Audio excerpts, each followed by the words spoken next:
Yo, what's good, fam? Happy Friday. This is your man Jay. This is Evolutionary Comics, and I got another episode for you. And today we're gonna call this one the Friday Fallback. The reason being is because it's Friday, and we're also gonna fall back to Wednesday, and I'm gonna tell you what I picked up. But not only am I gonna tell you what I picked up this time, I am going to do a slight review on each book, give you a little bit more information about what I picked up, because everything that I read so far has all been top notch. It's all been series that I think you guys should be picking up and reading.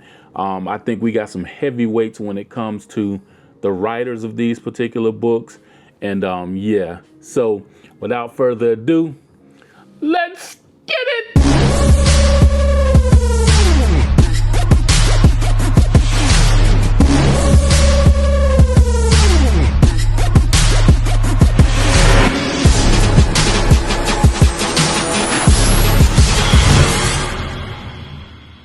All right, so I don't know if I want to start with the best books first or how I want to take this, but anyway, I'm going to show you guys first. I know a lot of people have been waiting for this, and this is Absolute Superman. It is being written by Jason Aaron. The artwork is by Rafa Sandoval, and I'm going to tell you, the artwork is dope. It's really dope. It's really fitting for this particular book, especially this cover. And this is a Sandoval cover.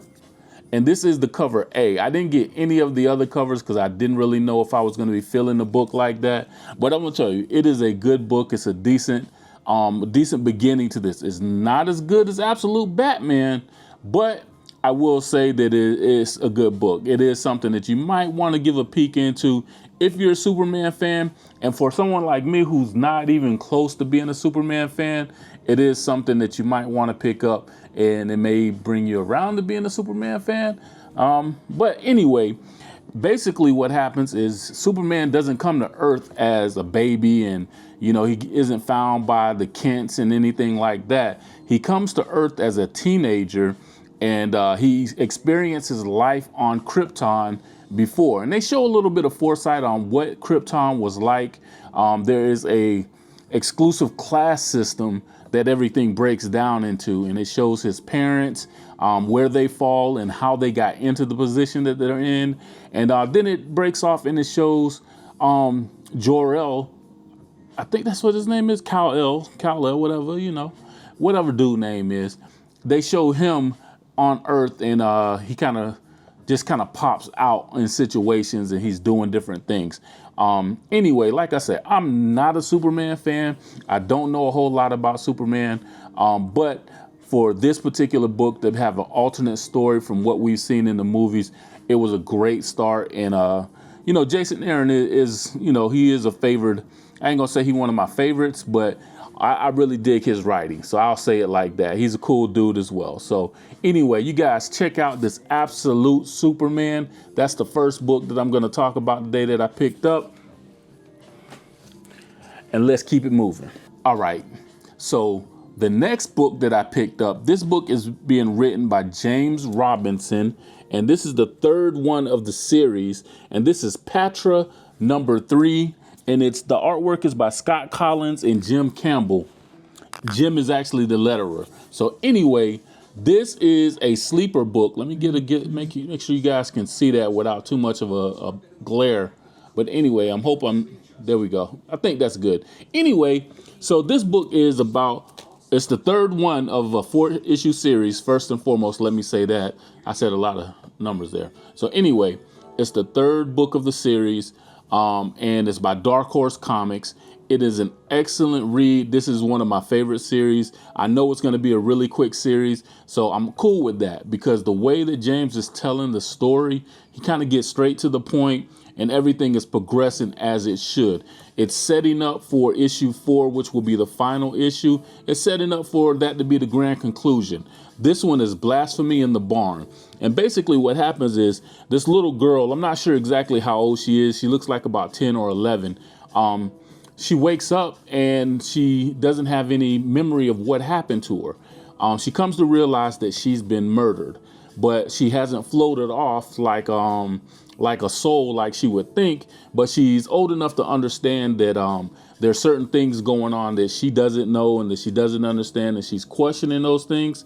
And all of a sudden, this killer is chasing her. And then she has a mask and a knife that's popping up whenever she's in danger, but it's like for her benefit. So she doesn't really know what to do with it. She ends up running into her sister, her older sister, who was murdered at the same time, along with her parents. The sister doesn't really know what's going on, but she knows a little bit more than Patra. So she tells her sister that, or she tells Patra that her mother and father have gone on to, whatever's the next step in life, heaven or whatever they want to call it, and that Patra has something that she needs to do. The way that her sister died prevents her from transcending into the next era of life, I guess. I'm not going to tell you what it is because I don't want any spoilers or whatever. But so Patra is basically terrified. She's coming to realize what happened. The police who are still alive, they can't see Patra, but they're trying to figure out, what exactly happened, who this murderer is. It's an escape killer, and what he has to do. And even if he's still alive, I haven't even realized if the killer is supposed to be a living killer or it's a dead killer, it's a spirit or something like that. Haven't even figured that part out yet, so I guess that'll be in the conclusion. But this is a dope read. I think you guys would definitely enjoy it. The artwork is a little different, but it's awesome because it fits the story. I always talk about a book, the comic books being at their best when the cover meets the interior art and the interior art meets the story. When all of those things combine to make a beautiful concoction of a dope book, then that's, for me, that's what gives it a dope, excellent book. I don't know why I said all that, but anyway, there you go. So Patra, you guys picked that up from Dark Horse Comics by James Robinson, and you'll be happy with your selection. All right, intermission, kinda. So I'm gonna tell you, I picked up X-Men, and this is X-Men number 6. Is being written, or number 7 is being written by Jed MacKay. The reason why I'm not going to tell you too much about this one is simply because I haven't read 5 and 6 yet. So I'm going to read 5 and 6 and then I'll catch up later. And I'm also not trying to make this video super long. Anyway, like I said, it's being written by Jed MacKay. It's a whole new X-Men team. They're being led by Cyclops again. But it's a new team. It has Juggernaut on the team for some reason. But he's a good guy. He's doing this thing. He's trying to be helpful. And it has some other characters that you may not have heard of if you were like a past X-Men fan. You got to be up on your X-Men to know who everybody is. But this is a great title for you to check out. So check it out. All right. So another book that I haven't read yet. And this is Sacrificers. This is issue number 12. It's being written by Rick Remender. And the artwork is by Max Fumara. I had to look back to see who it was. Anyway, this has been an excellent series. I think this has also been another slept on series that people aren't paying attention to, but it's really dope. And it's basically about this guy. His name, they call him Pigeon because he's a bird. He is part of a group that are being sacrificed to the gods for his people to continue to live well. It's part of one of those rituals where they go around the country and they take the firstborn or they take the sacrificial child and then they do something to them and then they end up, sacrificing for the gods or whatever. It's one of those things like, that's really messed up. But Pigeon has bucked the system. So since he's bucked the system, everything is awry and they're trying to get the world back to as they know it. So it's all animal creatures, animal personalities, characters, whatever you want to call it. But it's a definitely good read, and I like it. I like it a lot. So Rick always does a great job. So if you guys want a really nice series, 12 is coming down. I think this is wrapping up. No, this says No Light Beyond Part 1 of 4. So I don't know. Maybe this is like a new arc because it's been so long since 11 came out. I forgot exactly what happened in 11.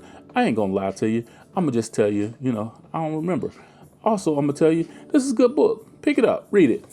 Then tell me how you feel. All right, so the next book is Nemesis. This is Rogues Gallery by another dope writer. This is Mark Millar, and this is issue number 4.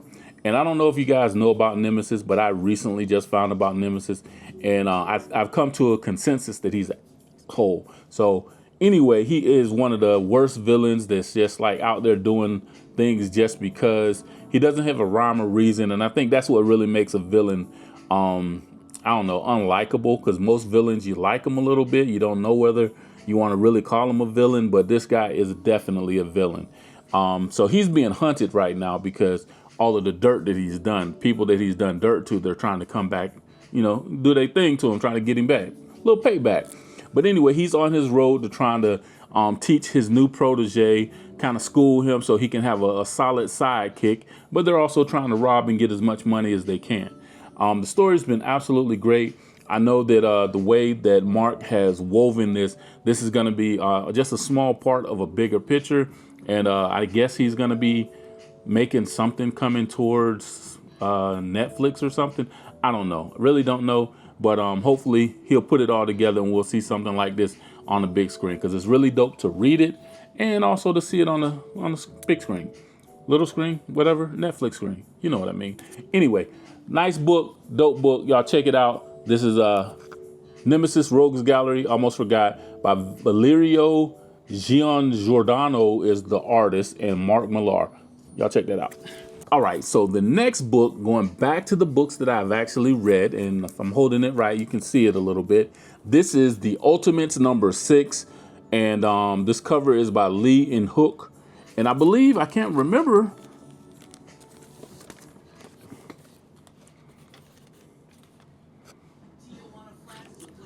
Den's Camp.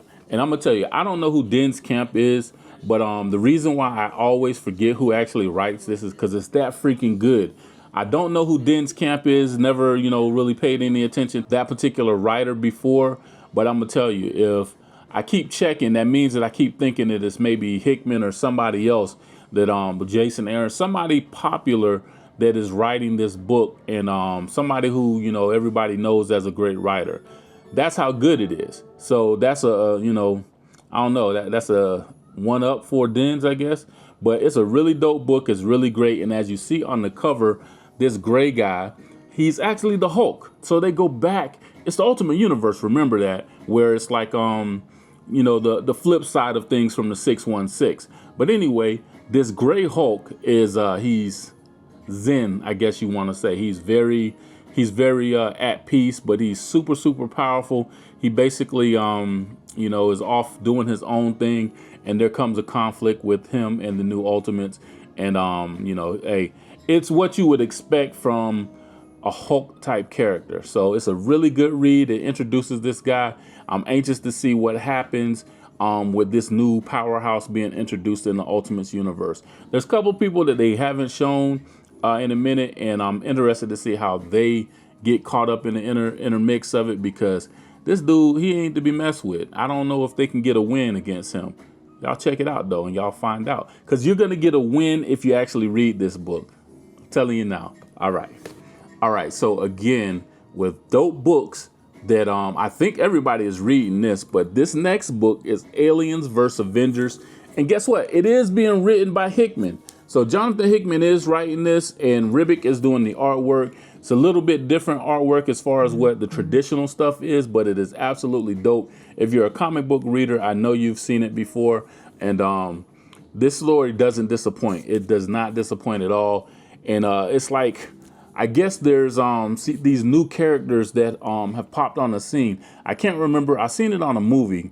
I don't remember what the name of the movie is. It's kind of like one of those beginning of man, like man started off in space and came to Earth and manifested into, what we know as mankind today. It's one of those crazy type things, but those people are coming, and the people that you see on the cover, you got Iron Man, you got Miss Marvel, you got Spider-Man.